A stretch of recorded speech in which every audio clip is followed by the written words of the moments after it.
We've now watched the fake news and the far left push a multi-pronged attack on law enforcement, such as Border Patrol, for a long time.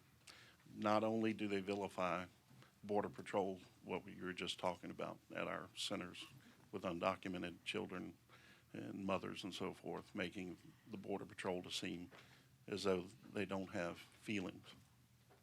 They've gone so far, such as myself, as you said, every county is a border county. I'm an hour south of D.C. I just a few weeks ago successfully fought a lawsuit from the ACLU trying to stop me from having the only sheriff's ICE 287G program in Virginia. And that is nothing more than a screening process where it's a force multiplier for ICE, where we screen arrested individuals housed in our jail to see if they are to be deported by ICE. But that's my point. We've gone so far in the attack on law enforcement that we don't even want law enforcement to enforce the laws, just like Border Patrol. When a criminal alien is in our jails, we don't even want cooperation from local law enforcement to assist in getting them out of the country. It's not talking about the families living in our communities doing nothing wrong other than being here illegally. They don't even want criminals who are murdering, killing people by DUI and other things in our counties all over our country. So it's gone that far. So 2 points. One question is, I cannot fathom, and I'm concerned, the morale of the Border Patrol knowing they have no support from the top. Granted, President Trump supports them and wants them to succeed in their efforts.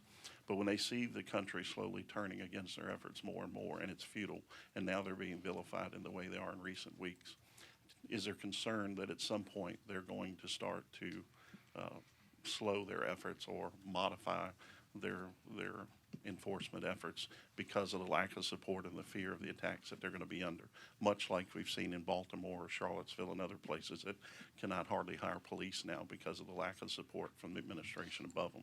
That's a fear for Border Patrol, and I know the country, our law enforcement worry about that, and we support Border Patrol. But the other point, I was wondering, is there any federal issue law restrictions since the president was unsuccessful in trying to move these illegal aliens to San Francisco and other places as they come in?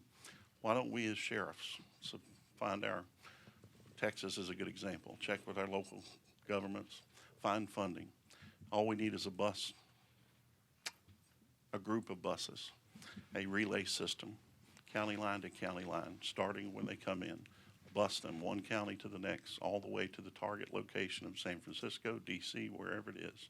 I cannot help to think that at the local level, we can start to have an impact where they're shutting down our federal government's efforts. Listen, I appreciate what you're saying. I like your comments and what you're saying, I like some of your ideas.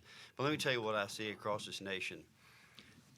We just left the National Sheriff's Association, but prior to that, whether I'm at CBP headquarters in the Rio Grande Valley sector, or whether I'm talking to a sheriff from any state, whether I'm talking to a city police chief from any state, from any city around here, there's a tremendous amount of support for the law enforcement efforts from the federal, state, and local authorities, and rank and file police officers in this country, certified peace officers here in the U.S. who back everything that we're talking about here. And it's a movement. It's there. It's quantifiable as far as from what I can see and from what I'm told and when I'm approached about it with the texts I get and the phone calls I get from this country, that because law enforcement in this country are all facing the same issues. We all are. Are we vocal about it? No. Are we part of that 5% that are acting like they're 95% of this country? No. But the real concerns are there. They are real. So there is a large amount of support for what ICE does. They're a federal law enforcement agency. We work with them. I appreciate you being in the 287G program. It's one of the few programs where a local agency can assist for enforcement of the laws. And I simply said in Texas that I want to be a 287G partner in Texas simply because I don't want to let someone out of my jail that I shouldn't. And that's something that many sheriffs in this country support. And so I appreciate your comments about that. First, I just want to clarify, Culpeper's only an hour south of Washington, D.C. If you've got lights on top of your car, Fridays on 66, it's a 3-hour drive, thanks. But well worth the trip.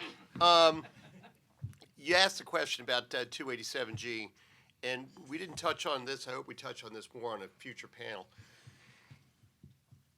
It amazes me whenever we get pushback, whenever I hear pushback, and I testify in favor of it a lot, to 287G programs, because the only people that are affected are criminals.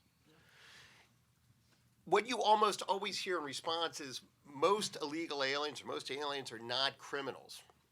Fine, I'll accept that. You know who is a criminal? Alien criminals are criminals. And the place that you find them is jails. So why don't you make those individuals who staff those jails able to identify those alien criminals and get them off the street? Well, you're being hard-hearted. You're just a hard-hearted guy. Actually, it doesn't affect me. The communities that are affected the most by illegal alien crime are immigrant communities, legal and illegal. We had a horrible case in Kensington, Maryland last year involving an underage girl who was here illegally, who had been trafficked to the United States. And she was being forced into prostitution by MS-13. She did not meet up to their standards in the job that they had forced her into, so they beat her with a baseball bat.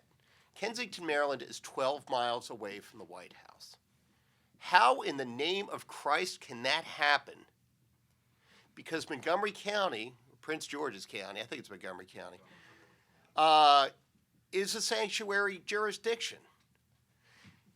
But let me underscore this even more, because we had the question about cartels. Whenever you hear, most of the people that we get coming illegally right now, the FMUs, the UACs, are from 3 countries, El Salvador, Honduras, and Guatemala. And you'll often hear they're fleeing violence. Well, what kind of violence? Generally, it's gang violence, and generally that gang is Mara Salvatrucha Trece, or MS-13. Where does MS-13 get its funding from? Some's in country, but a lot comes from this country. How do I know that? Because the Obama Treasury Department said that in 2012 when they designated MS-13 as a significant transnational criminal organization.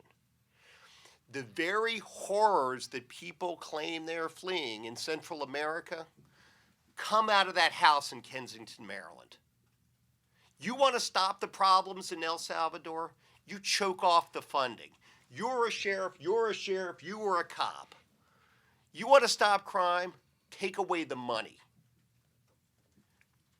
But these organizations don't do it because they know that most voters only hear the noise. They don't see the light. They don't actually see the implications of the decisions that they make. They don't see those criminals that are turned back out into those communities that make those communities crime-ridden. People live in fear not of the cops, not of ICE, but of the criminals. How do I know that? Because I live in Baltimore, the home of Stop Snitching. I'll tell you who runs those towns, who runs those sections of towns where these criminals are released to? The criminals. And you know who benefits? The sanctimonious politicians who talk about how awful it would be to deport families. There are no families sitting in the Baltimore County Jail. Criminals are sitting in the Baltimore County Jail. Get those criminals out, make the entire community better. Sorry.